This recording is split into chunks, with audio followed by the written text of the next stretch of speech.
A bump in the night, mysterious frights, smells that disturb, visuals impaired. Welcome to another episode of Cryptid Chronicles. I'm your host, Sadhu Dham, as we begin to dive and explore into horrors unseen but foretold.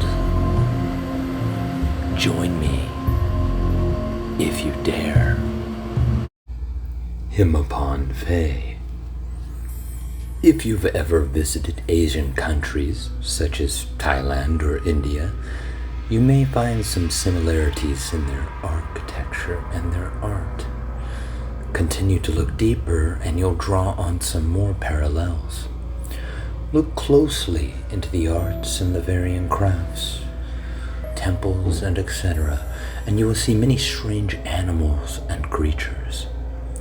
Most of them are what can be described as a combined animal, as for example, a horse with a bird's head, a man with a lion body, things that resemble other mythologies such as the Greeks.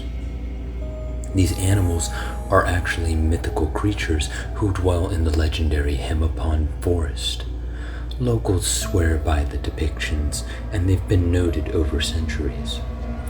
The forest is said to be located in the Himalaya mountains, but have you ever been there or given thought to these mountains? It is believed that the Himmapan forest is located below the Buddhist heavens and are invisible to the eyes of the mortals, who can never approach or enter. What this essentially means is that there's hidden gates and portals around the mountains themselves that lead to this sacred forest. Some gates have been discovered within India and Thailand, but due to its sacred nature, many dare not trespass upon this holy forest. There's over 90 different kinds of documented Himmapan creatures, so I'm going to focus on some of the more common types and the most unusual, and mainly ones seen in Thailand. What fascinates me so much is that the Himmapan are considered the fairies of Asia. Some are actually called typical Fae names if you translate them into English. One is found in Thailand by the name of Laksa or Laksha, which means ogre. Thai Gilen. Though the main influence of the Gilen comes from China, many Thai palaces and temples are adorned with artwork, and its Chinese counterpart does vary in ways. The Thai version contains 2 antlers and different looking hooves. Think of this as a cultural variant or a close related cousin.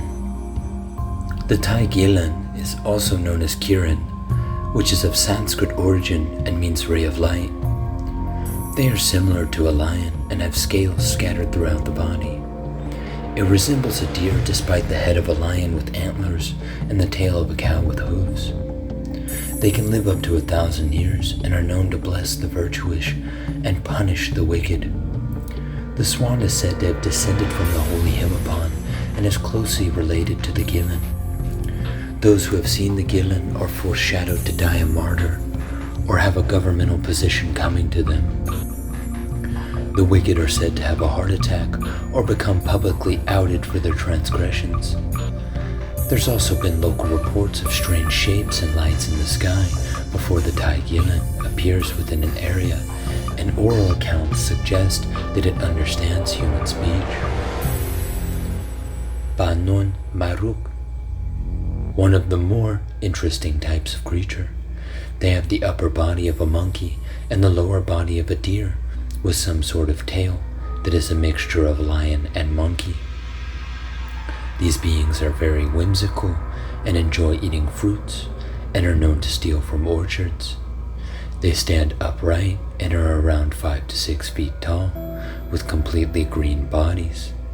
These beings are rumored to come from the Hindu god Hanuman and are equated to being the equivalent of a satyr. Payak Kraison. There's undeniable proof to the validity of this creature. How so?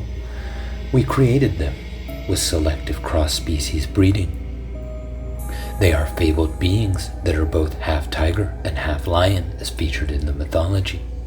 The liger, as it is called in modern day, was actually spoken of in ancient texts long before science made one.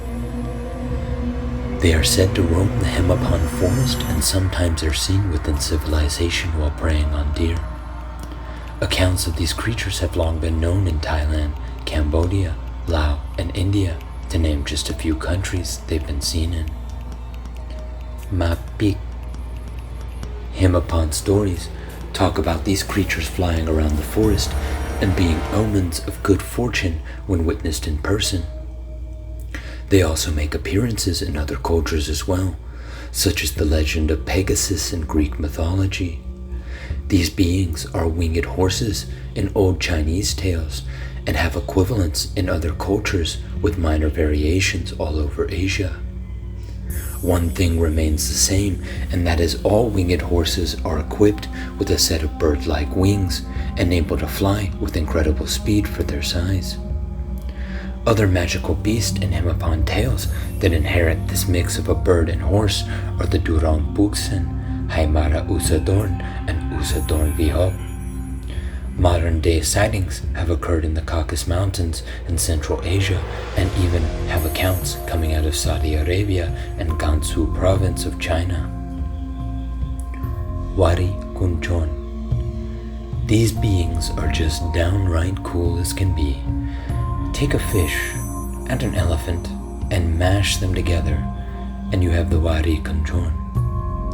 People can often be confused between a Wari Kunchon and Kunchon Wari because the two creatures' names contain the same words. The two words, Wari, which means body of water, and the word Kunchon means an elephant, but in Thai we use the word Chang. It is easy to distinguish a Wari Kunchon from a Kunchon Wari.